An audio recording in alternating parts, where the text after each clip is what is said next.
In this activity, we will be testing the somatosensory, which is the cutaneous and proprioception systems, as well as the visual sensory system. These are being tested by blindfolding an individual and only allowing her to use somatosensory integration to feed another still person. This would pertain to visually impaired parents who are trying to feed their children. This integration of somatosensory shows how visually impaired parents do not have as big of a disadvantage as one would think. The second test that allows the use of the visual sensory system shows how important the visual sensory system is in sensory motor integration. Alright, just so to show that she doesn't know where the stuff is beforehand and the whole thing is actually being blindfolded. Alright, here we go. Did you fit down? It's down on the table.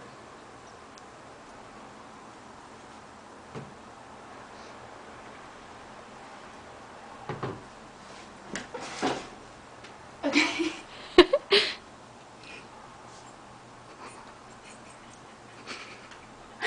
Where are you? Yay! Now we are going to do the exact same test using all sensory motor systems. I want to use as much this time. It was smoother. One must understand that this discrepancy between only a somatosensory, which is a blind person, and a somatosensory and visual systems is due to the fact that the subjects in this experiment are accustomed to having all systems working for sensory motor integration. For a blind parent, they have not experienced visual systems and are more skilled in using only the amount of sensory systems they have. There are many ways to look at this experiment.